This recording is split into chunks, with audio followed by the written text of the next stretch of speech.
Assalamualaikum warahmatullahi wabarakatuh. Perkenalkan, nama saya Tasya Arianti dengan NIM F221-23036. Kali ini saya akan mempresentasikan tentang struktur pneumatik untuk mid semester dari mata kuliah Struktur, Konstruksi, dan Utilitas Bangunan Bentang Lebar.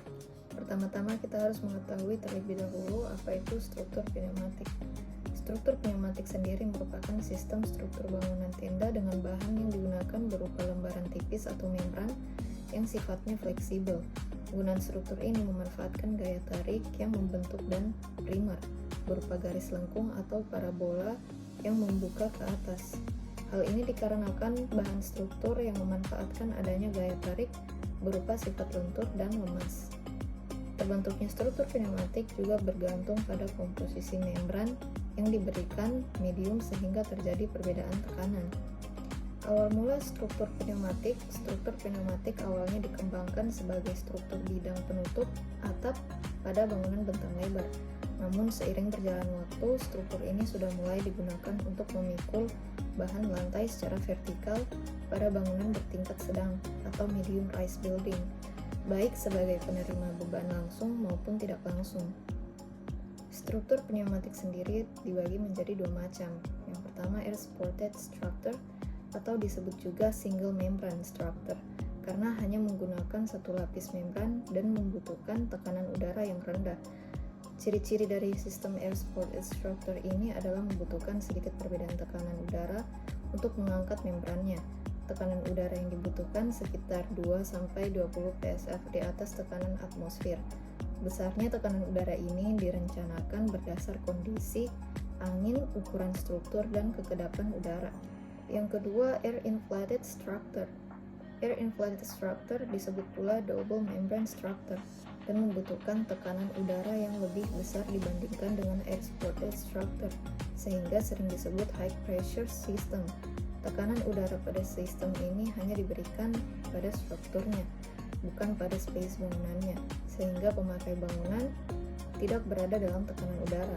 Oleh karena itu, sistem ini lebih bebas dipakai sebagai penutup space karena tidak membutuhkan airlock dan peralatan lain agar struktur ini tetap berdiri.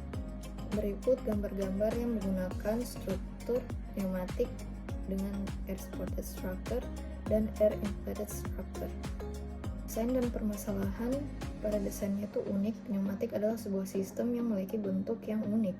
Sistem struktur ini dapat dikembangkan pada bentuk, fungsi maupun bentang dan ketinggiannya. Perkembangan desain semakin inovatif, demikian pula dari sisi fungsi. Hal yang menarik untuk dicermati adalah penggunaan pneumatik untuk bangunan multistory.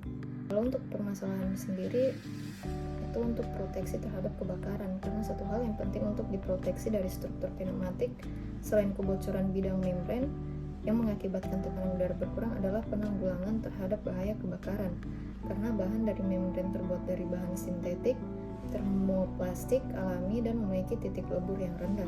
Semua bahan tersebut mudah dibakar atau mudah terbakar. Untuk kelebihannya sendiri, kelebihan sistem kerja pneumatik adalah fleksibilitas yang tinggi. Udara tekanan dapat dengan mudah disalurkan melalui pipa-pipa ke berbagai titik di pabrik atau fasilitas, lalu memungkinkan penempatan mesin dan peralatan dengan bebas. Untuk kekurangan dari struktur pneumatik adalah kebocoran udara yang dapat menyebabkan pemborosan energi, kebisingan yang dapat mengganggu, ketergantungan pada kompresor, serta kontrol gerakan dan kekuatan yang terbatas. Selain itu, struktur pneumatik rentan terhadap kelembapan, debu, dan getaran, serta dapat menghasilkan suara yang cukup keras. Salah satu arsitektur terkenal yang menggunakan struktur pneumatik adalah Allianz Arena dari Munich. Struktur pneumatik pada Allianz Arena di Munich, Jerman merupakan salah satu contoh inovasi arsitektur yang menggabungkan teknologi canggih dengan estetika futuristik.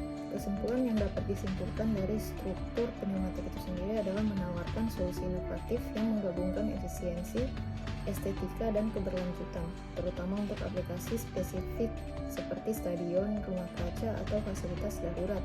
Namun kelemahan utamanya seperti ketergantungan pada tekanan udara dan kerentanan fisik membuatnya kurang ideal untuk bangunan permanen atau lingkungan ekstrim. Dengan perkembangan material cerdas dan sistem kontrol yang lebih baik, struktur pneumatik terus berevolusi sebagai pilihan menarik dalam arsitektur modern, terutama untuk proyek yang memprioritaskan kecepatan, fleksibilitas, dan desain futuristik. Sekian yang dapat saya sampaikan pada presentasi kali ini. Lebih dan kurangnya saya mohon maaf. Wassalamualaikum warahmatullahi wabarakatuh.